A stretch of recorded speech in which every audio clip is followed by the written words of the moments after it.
pode ser você que está aqui pregando a palavra do Senhor. Aleluia. Então, dá o seu melhor.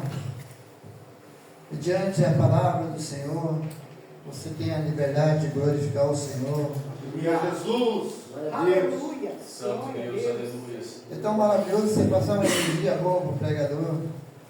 Aleluia, Jesus. Nossa, o que tem no seu coração? Glorifique o Senhor quando você diz. Com vergonha não. Ninguém vai pagar suas contas, você e Deus. Não adora o Senhor. Essa é a parte tão maravilhosa que é a palavra do Senhor. Aleluia, Jesus. Servo do Senhor está aqui pronto. Então sente seu nome para cá. E juntos nós oramos, Senhor. Pai, no nome de Jesus, nós te louvamos porque o Senhor já falou conosco desse momento, Senhor. E nós queremos continuar falando, Deus. Senhor, um dia nós ouvimos a tua palavra. E ela impactou o nosso coração. Talvez essa noite nós precisamos ser impactados de novo pela tua imensa palavra, Jesus. Usa o teu filho, Senhor. Usa de uma forma tremenda, Jesus. Que diminua nessa noite que o Senhor cresça, Jesus. Senhor, que essa palavra possa entrar no meu, no seu coração, que causa um impacto positivo, que o céu se abre nesse momento, que nós possamos te adorar de todo o nosso coração. Aleluia. Nós te louvamos e te agradecemos em nome de Jesus. Amém? Pode aplaudir o Senhor.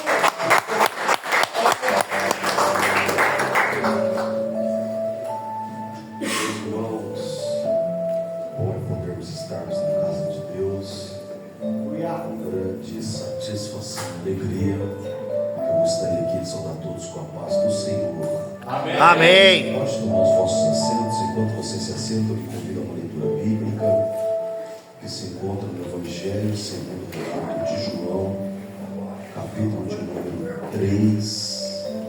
Nós iremos ler 2 versículos, o versículo de número 16 e o versículo de número 17.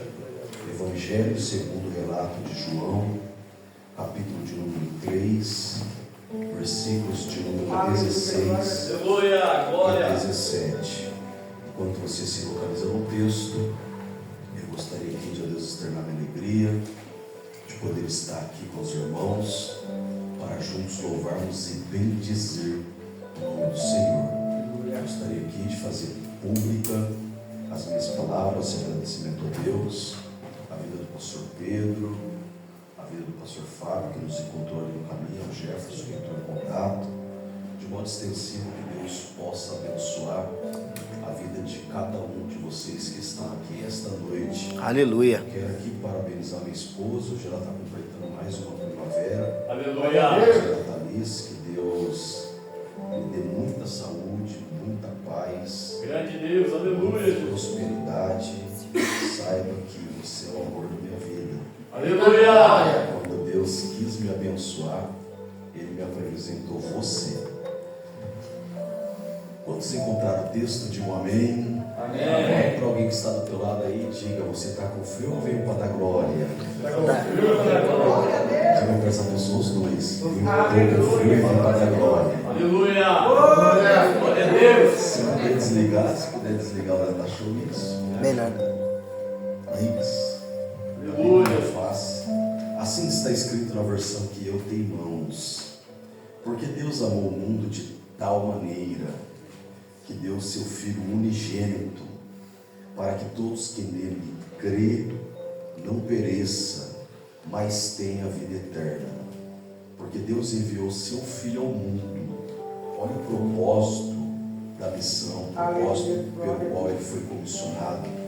Não para condenar o mundo. Repita comigo: Ele veio. Mais alto, diga: Ele veio. Não para condenar. Não para condenar, Mas para o absorver. para o absorver. Queridos, se nós formos estudar a antropologia, que é o estudo sistemático sobre o homem ou sobre a humanidade, nós iremos perceber que todos os homens, eles são temporais, ou seja, transitórios, passageiros e finitos. A palavra finito, segundo a definição do dicionário, é aquilo que tem limite, ou é aquilo que possui um fim. Então, partindo da ótica que o homem é limitado, nós iremos perceber que o mesmo também tem uma mente, um intelecto limitado. E o homem, partindo de si mesmo, jamais perceberia Deus, a não ser que Deus quisesse se revelar a este homem. É o que nós chamamos dentro das salas teológicas de cognosção, porque Deus é um Deus cognoscivo. Pastor, melhora. A palavra cognoscibilidade, segundo a definição do dicionário, é aquilo que é conhecido. Aleluia. É aquilo que é revelado. Glória a Deus. O nosso Deus é um Deus que se revela. O nosso Deus é um Deus que ama se fazer conhecido. É claro, torna a dizer-lhes que ninguém conhece Deus em sua totalidade, de maneira exaustiva, porque a nossa mente é limitada. Mas Deus ao homem se revela em 3 pontos, e permita-me aqui a grosso modo explicar. O primeiro ponto pelo qual Deus se revela é através da criação, é o que nós chamamos de natureza. A criação, a natureza revela a glória de Deus. O segundo ponto pelo qual Deus se revela é através da história. Se nós formos para a história, nós iremos perceber que Jesus, o Filho unigênito de Deus, ele revelou Deus na história. Ele marcou a história. Ele dividiu a história no meio, a ponto de hoje, quando nós datamos, nós precisamos afirmar antes de Cristo e depois de Cristo.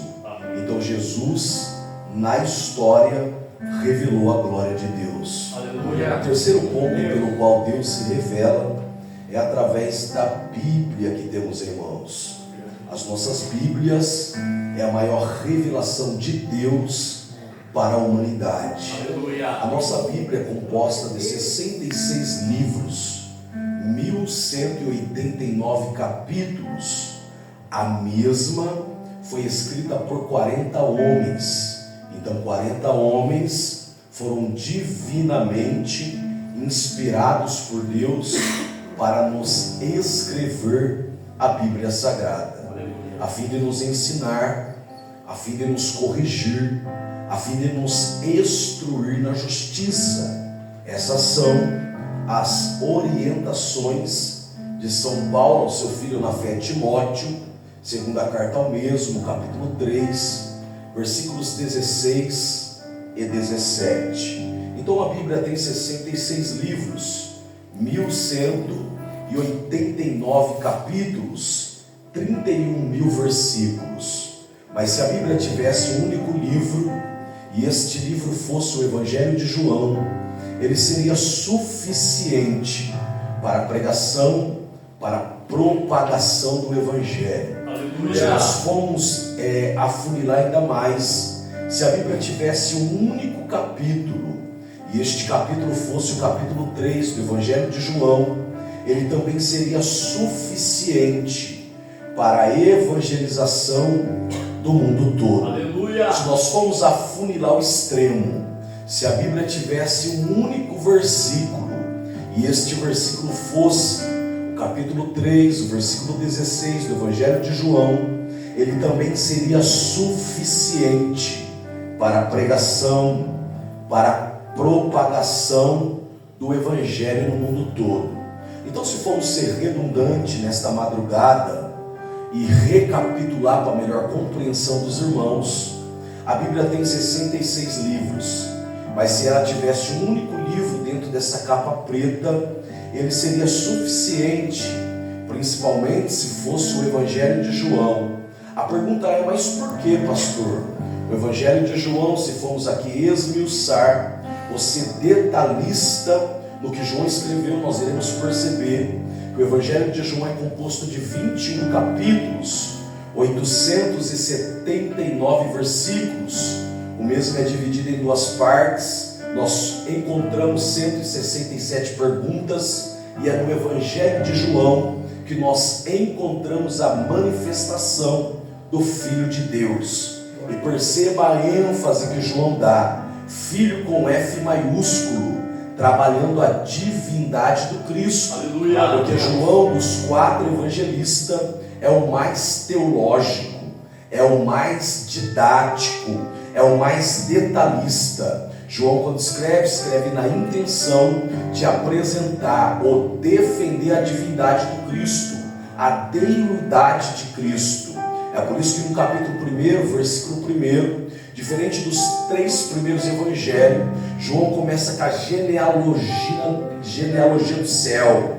Diferente dos 3 primeiros, João começa: no princípio era o Verbo. Aleluia. O Verbo estava com Deus, e o Verbo era Deus. Se nós formos aqui ser detalhista na escrita de João, no princípio era o Verbo. Ele está trabalhando e querendo nos ensinar que Jesus é um ser eterno. E eternidade, para todos, acredito eu, é conhecido que eternidade é um atributo de Deus. É aquilo que somente Deus tem. Os anjos, eles são seres criados eternos.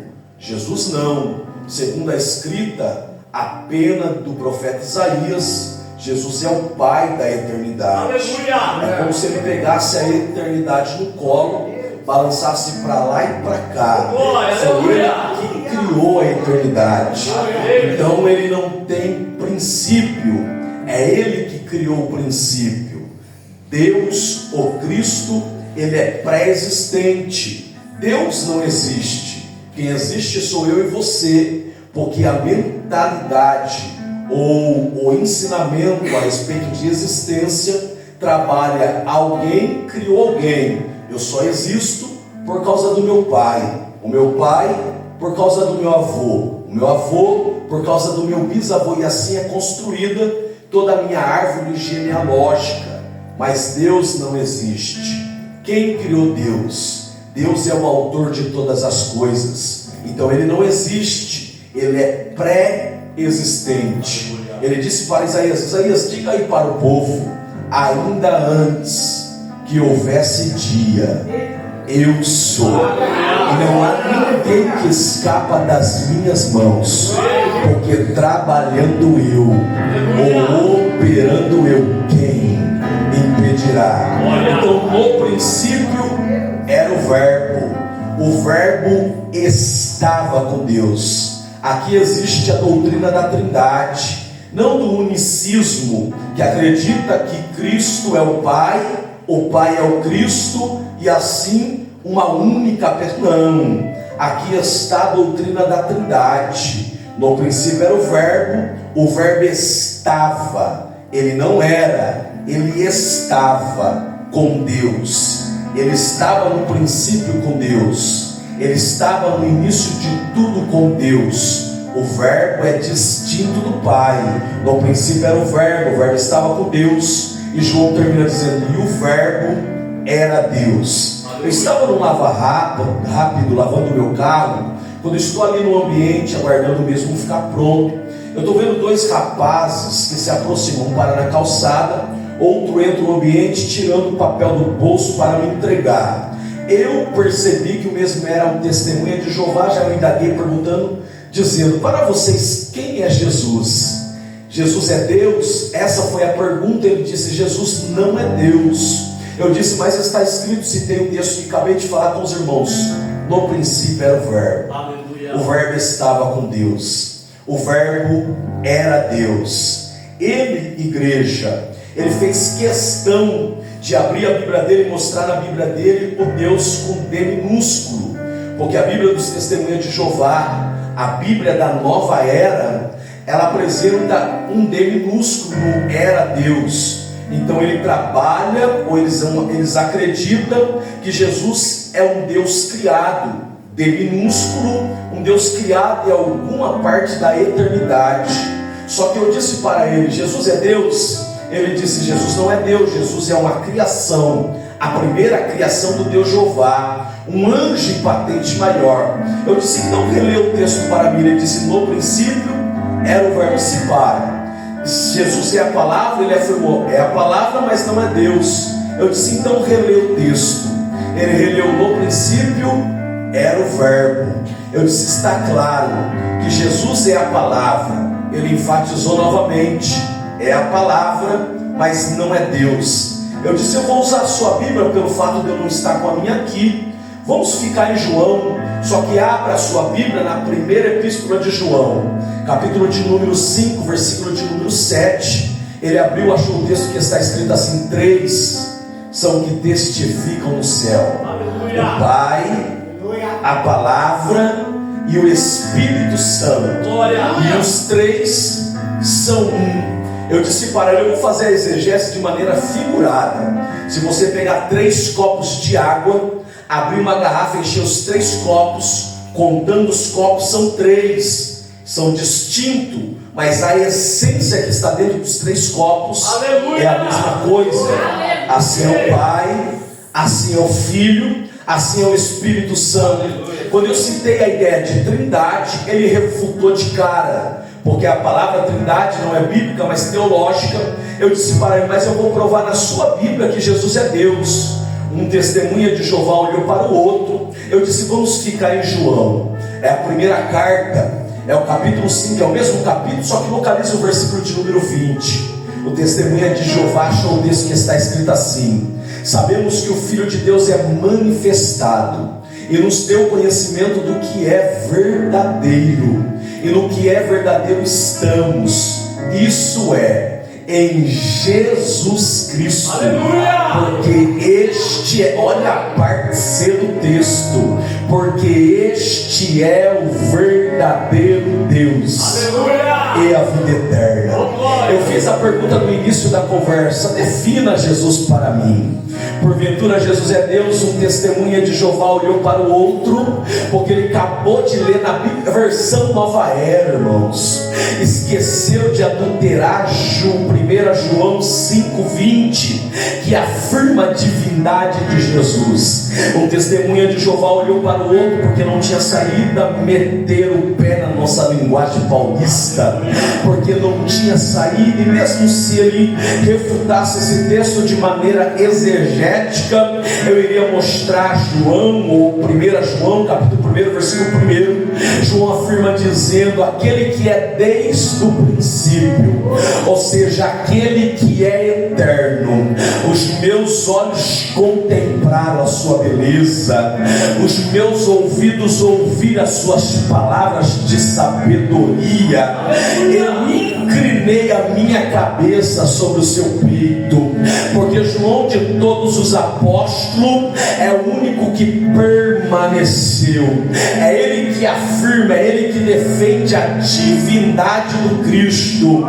É ele que em 1 João, ou João capítulo de número 8, que afirma que ele é maior que Abraão. Em verdade vos digo, antes de Abraão existir, Jesus bate a mão no peito para dizer: eu sou. Primeiro, divindade absoluta. Segundo, pré-existência. João está querendo nos ensinar: Jesus é maior que Abraão. Não somente maior que Abraão. Em Hebreus capítulo 1, versículo 11, Jesus também é maior que os anjos. Hebreus capítulo 3, Jesus é maior que Davi. Mateus capítulo de número 24, Jesus também é maior que Abraão.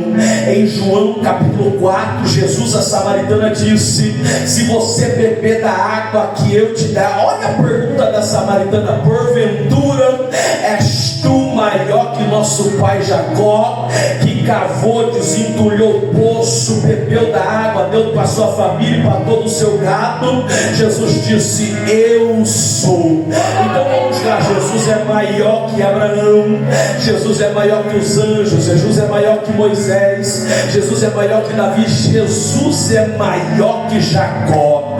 Em Mateus capítulo 12, versículo 6, Jesus também é maior que o templo nas suas 3 construções, de ouro, prata e pedras preciosas. Não só maior que o templo, Mateus 12, 8, Jesus bateu a mão no peito para dizer: está aqui quem é Senhor do sábado. Eu sou maior que o sábado. É por isso que os adventistas não compreendem. Jesus nos ensina que o sábado o homem não foi feito para o sábado, mas foi o sábado que foi feito para o homem. Jesus é maior que o sábado. Ele afirma em Mateus 12, 43 que ele é maior que o profeta Jonas. Ele afirma no capítulo 12, versículo 43 em diante, que ele é maior que o sábio Salomão. É Marcos no capítulo 1, versículo 7, que testemunha dizendo que João Batista batizou usando a água, só que ele não era digno de se curvar diante dos pés daquele que estava por vir para batizar com fogo e com o Espírito Santo. Ele disse: eu sou só a voz que clama no deserto, mas quem está vindo aí é muito maior que eu. Eu preciso melhorar isso daqui, contextualizando para você pegar. Jesus é o maior ser da Bíblia, Jesus é o maior ser do planeta, Jesus é maior que todos os homens que pisaram na terra.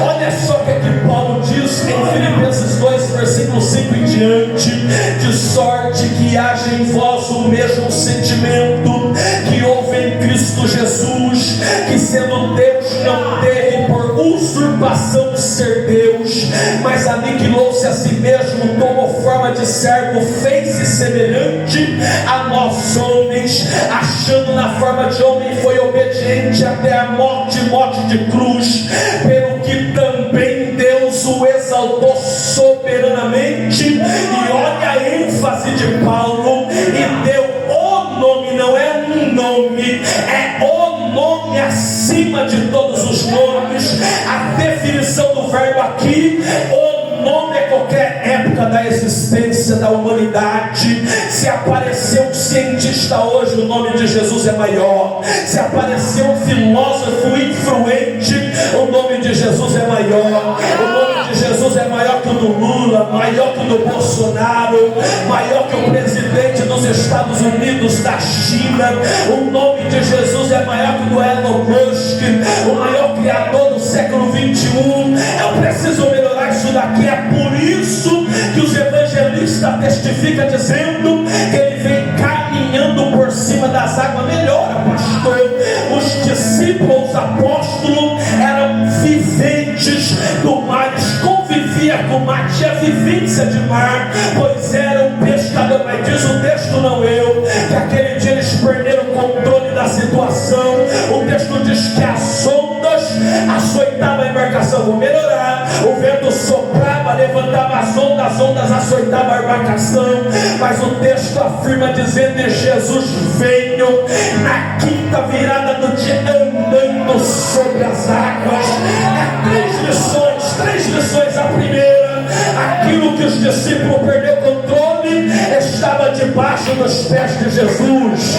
Vou de novo para você pegar aquilo que tirou o sono dos discípulos, aquilo que perturbou os discípulos, aquilo que era prova e adversidade para os discípulos, estava debaixo dos pés de Jesus.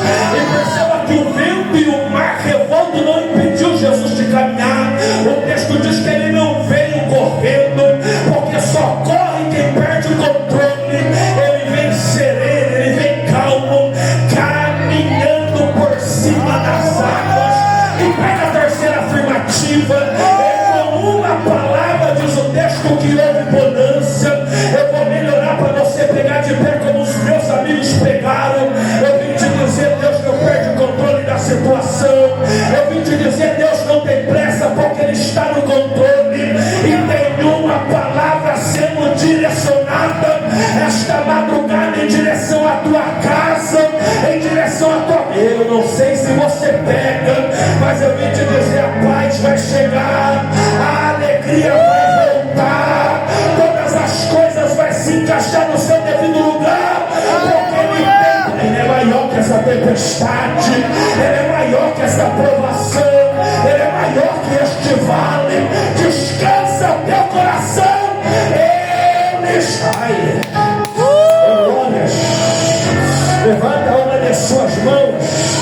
Eu te espero levantar a voz na mão. Eu te espero. Quem tem glória, vem, vem, vem, vem. Quem tem aleluia para exportar o fruto, abre a boca mais. Olha daí as sépias. Eu te espero adorar.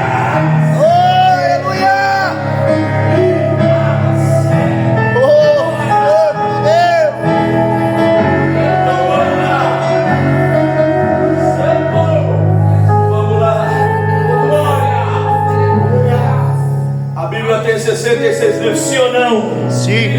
Mas se ela tivesse o único livro aqui dentro, fosse o Evangelho de João, seria suficiente. Por quê, pastor? O Evangelho de João apresenta o Filho, F maiúsculo, trabalhando divindade. João está querendo nos ensinar que Jesus é Deus. Então pega, Ele é Filho, mas tem a essência do Pai. Ele é Filho, mas tem o poder do Pai. Ele é Filho, mas trabalha, cura, liberta, transforma como Pai. Ele é Filho, mas é digno da mesma adoração. Oh, Santo Deus.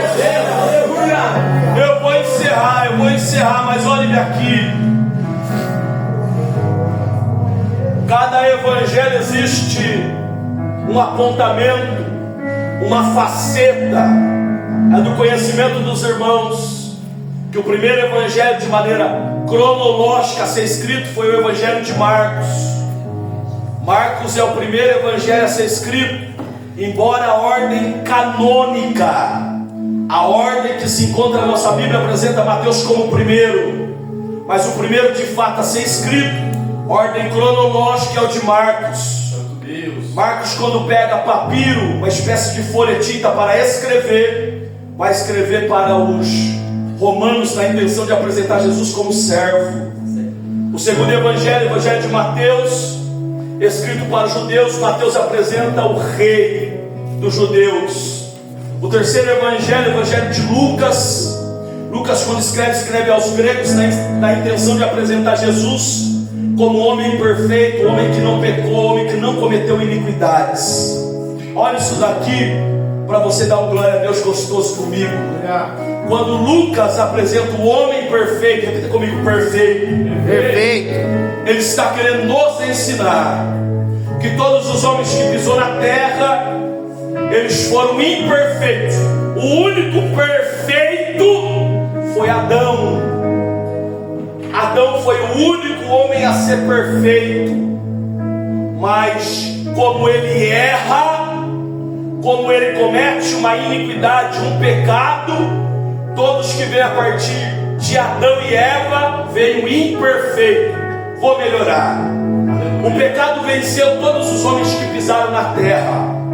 O pecado venceu todos que pisaram na terra. E Paulo, trabalhando o que nós chamamos dentro da sala teológica de ramatologia, a ciência do pecado, ele diz que todos os homens pecaram e todos foram destituídos da glória de Deus.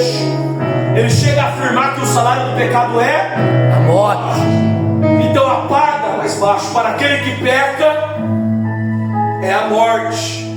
Se todos os homens que pisou na terra foram vencidos pelo pecado e tragados pela morte, Paulo está querendo nos ensinar: Adão nasceu um ser perfeito, mas quando erra, ele dá legalidade para a morte, porque trabalhou para o pecado. A paga para o seu pecado é a morte.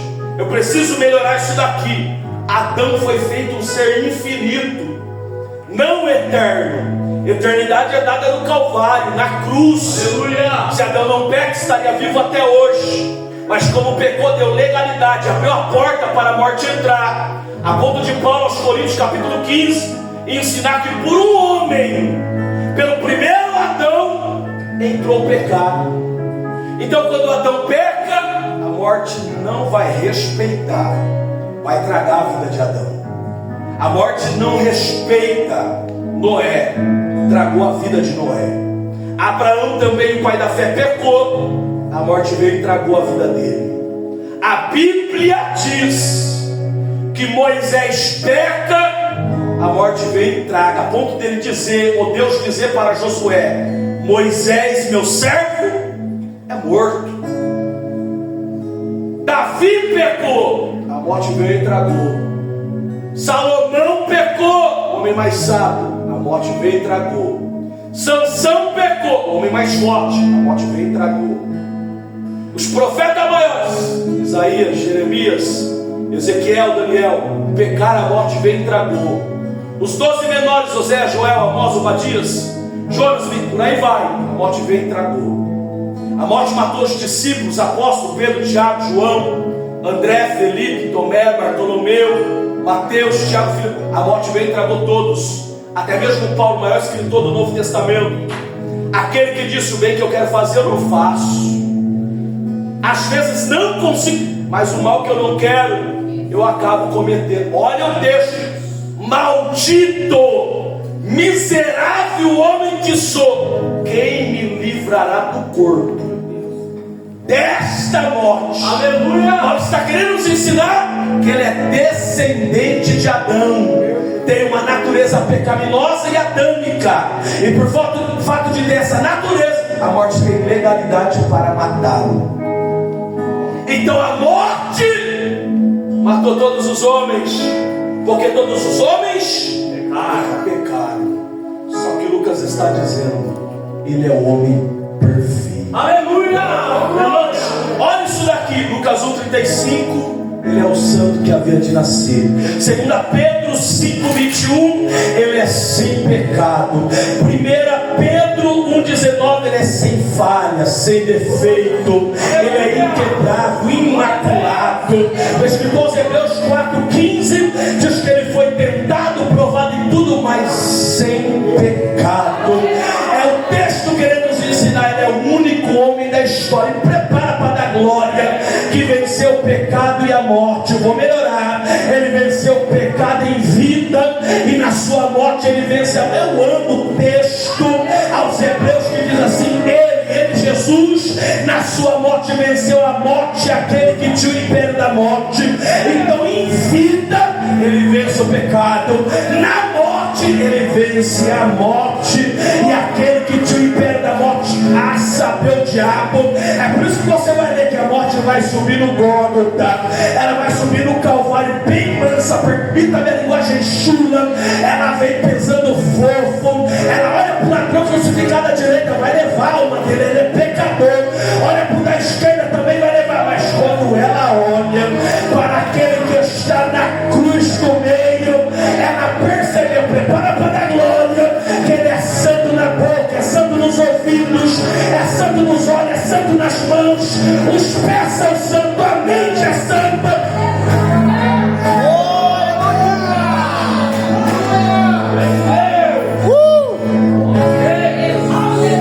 É o que nós chamamos dentro das salas teológicas impecabilidade de Cristo.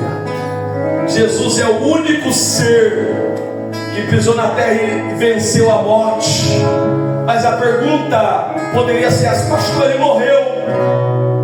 De fato morreu, mas nós precisamos ter a compreensão que não foi a morte que o matou. Ele afirma em João 10,17 dizendo: ninguém toma minha vida. Aleluia! Olha o texto, um mandamento, um decálogo o Pai me deu. Eu tenho o poder de dar a minha vida. Aleluia! Mas também tenho o poder de tomar. Olha!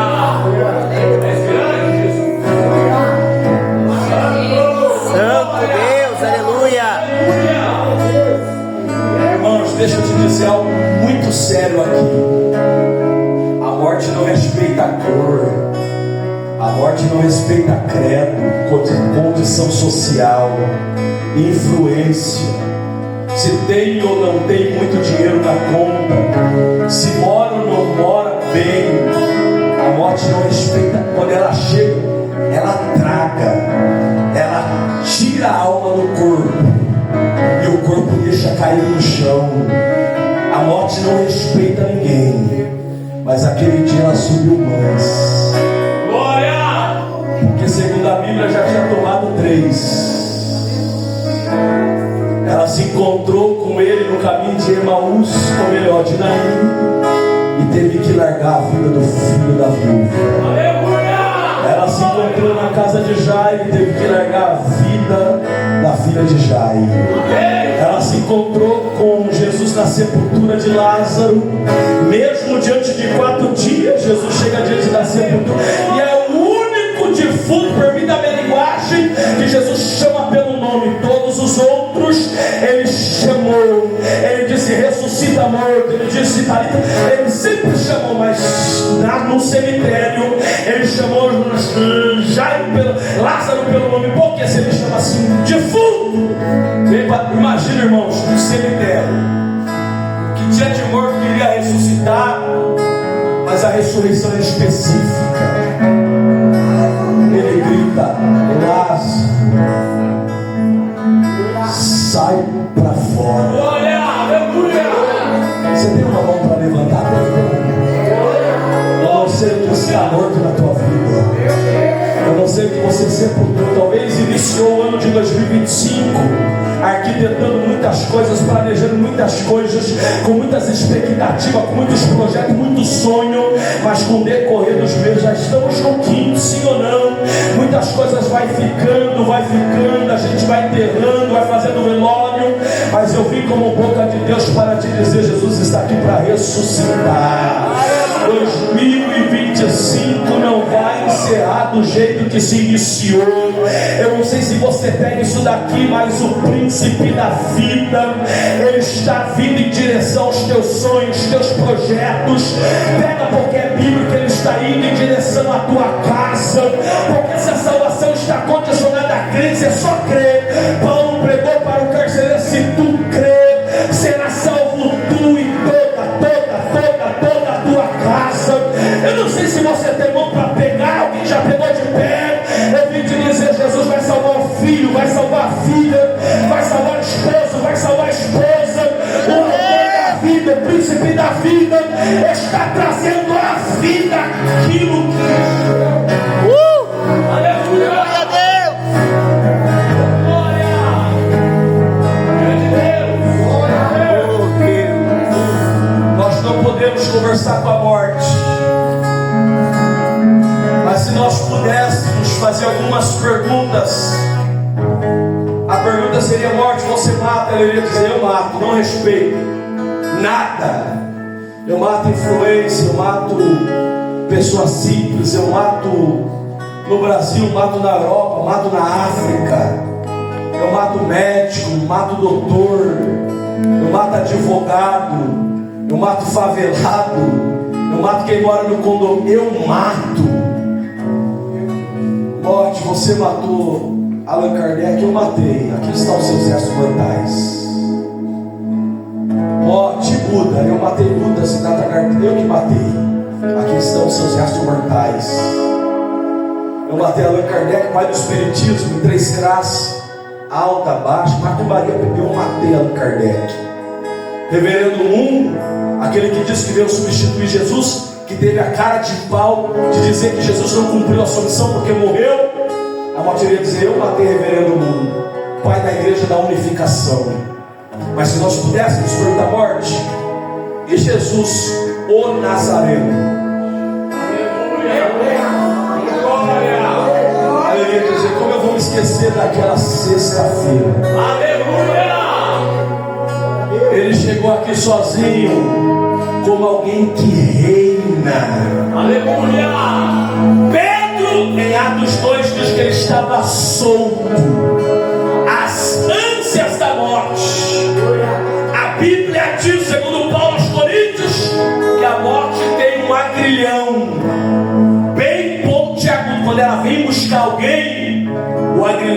agarra, prende, cadeias.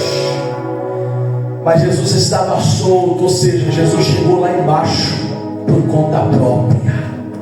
Chegou na sexta, ficou no sábado, segundo Paulo aos Efésios, pregou para os espíritos de prisão, mas no domingo de manhã, aleluia!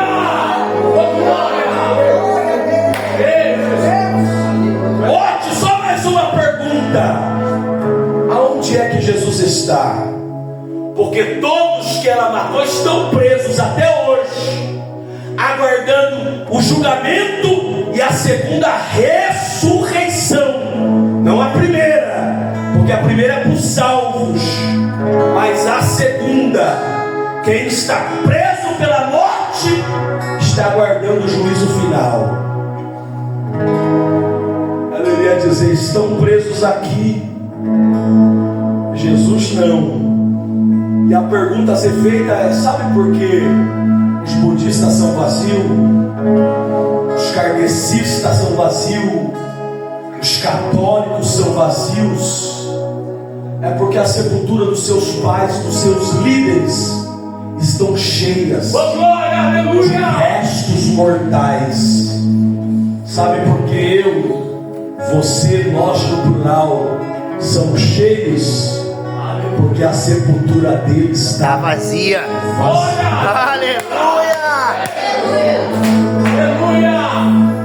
Eu não sei se você já teve o privilégio de ir para Israel, mas lá na sepultura dele está escrito no idioma universal: is not here for Israel. Ele não está aqui. Aleluia. Ele já ressuscitou.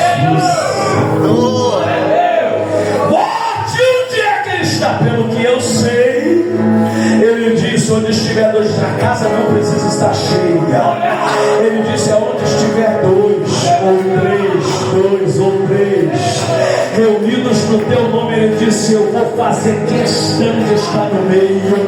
Jesus está neste ambiente. Jesus está na casa. Eu não sei se você tem uma mão para levantar, mas eu te convido por 30 segundos levantar as mãos para aquele que morreu pelos nossos pecados, ressuscitou para nos justificar. Isso eu te espero adorar por 30 segundos. Só 30 segundos. Se você tem glória, melhor glória. Se você tem aleluia, melhor aleluia. Enquanto você adora aqui, eu profetizo. Eu vim te dizer porque ele está vivo, que o laço está sendo cortado e o braço está sendo desfeito. Eu não sei se você pega, mas eu vim te dizer que toda ferramenta preparada contra ti, contra a tua casa, está caindo por terra nesta noite. Aleluia. Glória a Deus. Pega na mão de alguém, acorda aí, essa pessoa pega. Me ajude a pregar usando a didática, dá um sacolejo nessa pessoa, diga: ele está vivo, ele está no ambiente. Ele está vivo, ele está no ambiente. Desceu para receber o teu culto racional. Desceu para receber o teu culto, teu corpo como sacrifício vivo. Ele está aqui.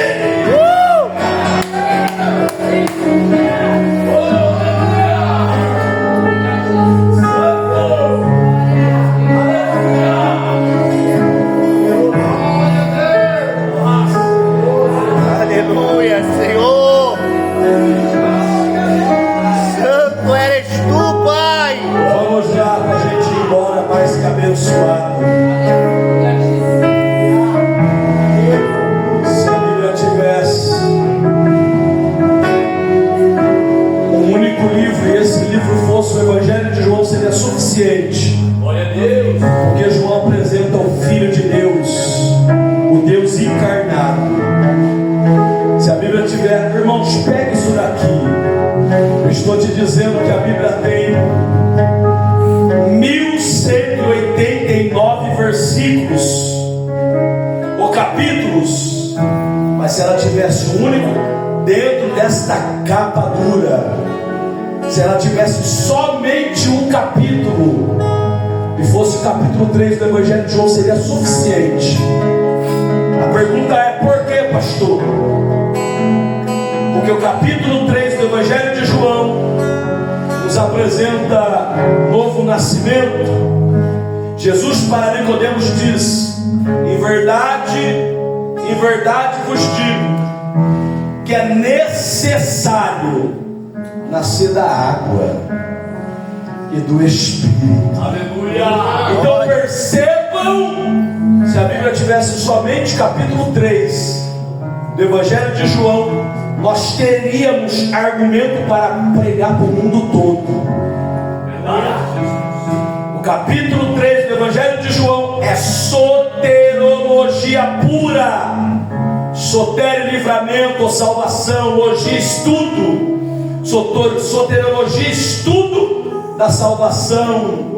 O porquê Deus nos salvou. Aleluia. Mas eu encerro. Se a Bíblia tivesse um único versículo, repita, se a Bíblia tivesse um único versículo, seria suficiente. Eu estou te dizendo que a Bíblia tem 31 mil versículos. Mas se ela tivesse somente um versículo, capítulo 3, versículo 16 do Evangelho de João, seria suficiente. Porque irmãos, esse versículo aqui é o palco do amor de Deus. Porque Deus amor. E perceba que o amor de Deus não está resumido, ou reduzido, ou limitado a palavras. Porque tem gente que fala que ama, mas não ama. Ele prova o seu amor. Romanos 5:8, Paulo melhora isso daqui dizendo que Deus provou o seu amor para conosco, porque Cristo morreu quando nós éramos pecadores. Glória a Deus. E João diz: alguém até se anima a morrer por alguém bom, principalmente se for um familiar. Alguém dá vida pelo filho, alguém dá vida pelos pais. Mas quem é que vai se animar a morrer por uma pessoa pecaminosa, por uma pessoa traidora, por uma pessoa perversa, por uma pessoa maligna? Porque é isso que o pecado faz com o homem. Ele vai deformar a imagem. Se o homem foi feito em imagem e semelhança, irmãos, Deus é espírito. Deus é espírito. Deus é espírito. O que é espírito? É um corpo transparente? Não. A linguagem, braço, mão, cabeça, é só uma linguagem de Deus na compreensão humana. Mas espírito não tem definição. Quando o texto diz que nós somos feitos à imagem e semelhança, está falando dos atributos comunicáveis. Os atributos de Deus incomunicáveis é a eternidade, presciência, onipresença. Esses são atributos que pertencem somente a Deus. Atributos incomunicáveis. Os atributos comunicáveis é bondade, amor, fidelidade. Aqui está a nossa semelhança com Deus. Mas quando o pecado entra, o pecado vai deformar essa imagem. Aí Pedro nos ensina: morrer por uma pessoa boa, alguém até se anima. Por um familiar, dá a vida. Mas Deus prova o seu amor, querendo nos ensinar que o amor dele é sacrificial. Eu morro por você mesmo você me traindo todos os dias. Glória a Deus. Eu morro por você mesmo você pecando ainda todos os dias. Eu morro por você mesmo você virando as costas através de atitudes todos os dias. Glória a Deus. Paulo diz que Ele é fiel mesmo diante de nossas infidelidades. Se nós estamos na condição de esposa, de noiva, todas as vezes que nós nos prostituímos com o pecado, mesmo assim o noivo nos ama. Aleluia! É por isso que Oséias é a figura do Cristo. Deus ordenou: Oséias, eu quero que você vá no prostíbulo. É pesado isso daqui. E de lá você case com uma mulher. Essa mulher é a representação da humanidade, é a representação de nós que estamos aqui. Oséias é a representação de Cristo. Ele casou com uma infiel. Aleluia. Ele nos ama mesmo diante dos nossos defeitos, diante de nossas limitações, diante dos nossos pecados. Glória, aleluia. Eu preciso encerrar, já estendi demais. Pai Santo, o texto diz: porque isso daqui é a maior explicação. Deus é o maior ser, amor é o maior sentimento, o mundo é o maior propósito. Aleluia. Que Deus é a maior dádiva, o seu Filho unigênito é o maior sacrifício, para que todos que nele crêem, maior condição, não pereça, maior proteção, mas tenha a vida eterna, maior promessa. Irmãos, olha o resumo. Ele nos amou, por isso entregou o seu Filho, para que nós viéssemos a crer, para ser absorvido ou livre da condenação, para receber vida eterna. Glória a Deus. Eu encerro dizendo: quando Cristo chegou aqui embaixo, nós trabalhamos a ideia de depravação total. Todos os homens estavam depravados, todos os homens eram pecadores. Então sobre a cabeça, não é sobre, é sobre a cabeça do homem estava escrito uma sentença. Foi escrito morte eterna. Sim ou não? Sim. Estávamos vivos, permita-me a linguagem chula, estávamos vivos caminhando para a morte. O homem era um zumbi, um vivo morto ou um morto vivo. Estava vivo, mas caminhando para a morte. Estava morto, mas andando como vivo. Olha o que o escritor aos Hebreus escreve: é impossível pelo sangue do animal tirar o pecado do homem. Vou de novo, Hebreus 10, 5 está escrito: é impossível pelo sangue do animal tirar o pecado do homem. Porque o sangue do animal, do cordeiro, do boi, do bezerro, o sangue do animal somente maquiava e cobria o pecador. Porque é questão de lógica. Se o homem foi feito no sexto dia da criação, é matemática, irmão, bem simples. Se o homem foi feito no sexto dia e os animais no quinto, se eu devo 6 para Deus, com 5 eu não pago, o homem estaria em dívida. Sim ou não? É por isso que era necessário alguém vir na natureza humana, e esse que viria não poderia se contaminar com o pecado, não poderia pecar. É por isso que está escrito: é impossível tirar o pecado do homem. Se sacrifício de animais não te agrada, Cristo diz: prepara-me um corpo. Porque no início do livro está escrito a meu respeito: eu sou a semente da mulher. É do conhecimento dos irmãos, quem tem semente, porque a palavra seme vem de semente. Semente vem de seme. Quem tem seme é o homem. Mas Jesus não é o seme do homem, Jesus é a semente. Aleluia! Aleluia! Glória!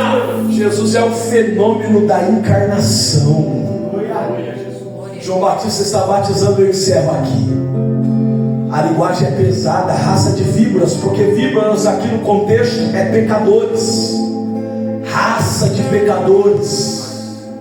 Quem ensinou vocês a fugir da ira vindoura?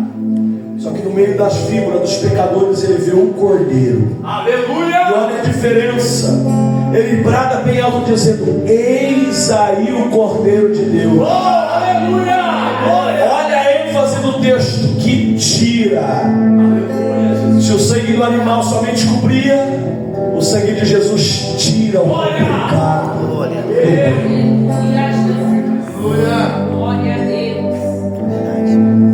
Olha aqui para mim. A maior dádiva, o maior presente, o maior galardão é a vida eterna. Glória a Deus. É muito bom ter um carro bacana, uma casa, uma moradia, um emprego, um salário, muito dinheiro é bom, irmãos, mas prioridade é vida eterna. Nós estamos vivenciando uma época em que se inverteram os valores. Olha o texto de Jó: homem íntegro, reto, temente a Deus. Então perceba que a integridade de Jó, a lealdade de Jó trouxe bênçãos familiares e materiais, porque aqui existe uma regra: prioridade e reino. Jó era íntegro, é a primeira bênção na vida de Jó. Segundo, área familiar, que Deus abençoe Jó e toda a sua família. Terceira dimensão da bênção, área material. Homem muito rico, a ponto de ser o maior do Oriente. Só que olha o texto bíblico e compara com hoje. Ninguém quer mais buscar como prioridade o espiritual, o familiar e o terceiro, o material. Irmãos, inverteram a fila. Hoje o material é mais importante que o familiar. O material é mais importante que o espiritual. É aqui que entra o texto de Oséias. A gente se relaciona com as bênçãos de Deus, mas não com Deus da bênção. Eu vou deixar essa mensagem para outro dia. Se coloque de pé. Jesus, aleluia. Eu gostaria de orar com você, por você. Glória a Deus. Aleluia. Jesus afirma dizendo que é através das Escrituras que nós nela encontramos a vida eterna. Pedro nos dá uma lição dizendo que a salvação pertence a uma pessoa, não a um lugar. Para quem, não para onde. Onde o lugar, quem uma pessoa, para quem iremos nós? Se só o Senhor tem palavras de vida eterna. Eu não sei o que você precisa aqui esta noite, nesta madrugada, mas eu creio que todas as correntes, todas as amarras, todas as algemas, todas as cadeias que têm prendido alguém que você tanto ora, tanto apresenta em oração, irá cair por terra. Porque a mesma vida, o mesmo príncipe da vida que te alcançou, tem poder de alcançar alguém. Eu creio piamente, talvez alguém que você tanto ama está em uma balada, curtindo uma noitada, se embriagando, se drogando, se viciando, mas eu creio no poder da oração. Eu me lembro que 15 anos atrás a minha avó ajoelhava os joelhos enquanto eu estava nas madrugadas, e alguém apontava a minha casa e dizia: ué, cadê o cemitério? Mas minha avó com os joelhos no chão dizia: eu creio na libertação. Aleluia! E todas as cadeias foram quebradas. Glória! Nós iremos orar crendo que Deus vai quebrar cadeias espirituais, vai quebrar amarras, vícios. Este é o ano de afirmar o que afirmou Josué: eu e minha casa Aleluia! Glória! serviremos ao Senhor. Coloque as duas mãos no seu coração. Coloca. Vive, Senhor, a tua presença, cuja face nós estamos. Eu quero te fazer um pedido, Senhor, aqui nesta madrugada. Ouça a oração deste homem, ouça a oração desta mulher, Senhor. A tua palavra nos ensina que os que pedem recebem, os que buscam encontram, os que batem na porta, a porta se abrirá. Eu creio que quando nós clamamos, assim como aquele cego miserável à beira do caminho de Jericó, quando ele milagres aconteceu. O Senhor ouviu, o Senhor parou e o Senhor mandou chamar e perguntou: o que queres que eu te faça? É isso que nós te pedimos, Senhor. Nós queremos que o Senhor visite os filhos, as filhas, o esposo, a esposa. Nós queremos esta madrugada que o Senhor quebra, Senhor, todas as cadeias que tem prendido vidas nos vícios, distante do Senhor. Nós cremos, Senhor, que Tu és o Deus que liberta o homem. Aleluia! É o Teu Espírito que convence do pecado, da justiça e do juízo. Faça, Senhor, aquilo que o homem não pode fazer, os conselhos, o psicólogo, o médico. Tu és o Deus de obras maravilhosas. Aquilo que é impossível para o homem é possível para o Senhor. Aleluia! Então que esta madrugada possa ser uma madrugada de quebra de correntes. Quebra, Jesus, de cadeias. Assim como Paulo e Silas naquela madrugada oravam e entoavam louvores a Ti, e as cadeias vieram abaixo. É o que nós te pedimos, Senhor. Organiza o que está fora do lugar. Entra com providência, entra com cura, entra com libertação. Vai tocando, Jesus, vai tocando, porque nós cremos aquilo que Jeremias disse: Tu és o Deus de perto, mas também é Deus de longe. É Deus que está visitando os nossos lares. Aleluia! É Deus que está visitando as nossas famílias. Manifesta o Teu poder. Oh, aleluia! Que esses meses que faltam para findar este ano, nós possamos vivenciar a providência, o milagre, a transformação, a salvação que vem da parte do Senhor. Senhor, nós queremos dizer e afirmar como afirmou o salmista: grandes coisas tem feito o Senhor por nós. É por isso que estamos alegres. Se você acredita, diga: eu creio. Irmãos, bate assim na mão de 5 pessoas, bate. Diga: a vitória é nossa e não tem quem impeça. Aleluia,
Senhor.